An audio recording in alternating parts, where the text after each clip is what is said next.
મારું નામ વિમલ ચુડાસમા છે ને હું સોમનાથના ધારાસભ્ય તરીકે સેવા આપું છું। ત્યારે હાલમાં SIR જે મતદાર યાદી સુધારાનું કામ ચાલી રહ્યું છે, ત્યારે જે સુધારા ચાલી રહ્યા છે ત્યારે આપનું 2002માં મતદાર યાદીમાં નામ હોય એટલે આપનું નામ ચડી શકે, અને અથવા કે 2002માં આપનું નામ ન હોય તો આપના કુટુંબના કોઈ કુટુંબમાં દાદા દાદી, મોટા ભાઈ કે કુટુંબના કોઈ પણ વ્યક્તિ હોય તો એના આધાર ઉપર ચડી શકે। એ સિવાય પણ એમના પણ નામ ન હોય તો તમે કદાચને એ સમયે 2002માં બીજે ક્યાંય રહેતા હોય ને ત્યાં તમારું મતદાન આવતું હોય તે ઓનલાઈન ઉપરથી એ મતદાર યાદીનું તમારું નામ ક્રમ નંબર નીકળી શકે અને એ આધાર ઉપર પણ ચડી શકાય।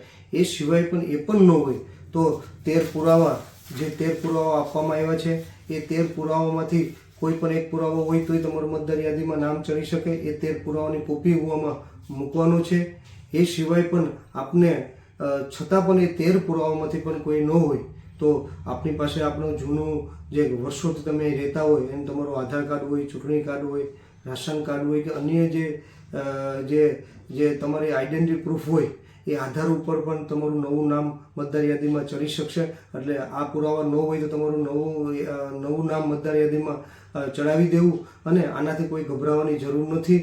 અને તમે કંઈ પણ કામ હોય એક આપના ધારાસભ્ય તરીકે આ બાબતમાં કંઈ પણ કામ હોય તો મારું કાર્યાલય હંમેશા માટે ખુલ્લું છે। મારું કાર્યાલય ટાવર ચોકની બાજુમાં એક્સિસ બેંક નીચે છે, સોમનાથના ધારાસભ્યનું કાર્યાલય। એટલે કંઈ પણ કામ હોય તો ગમે ત્યારે અવશ્ય મને યાદ કરજો।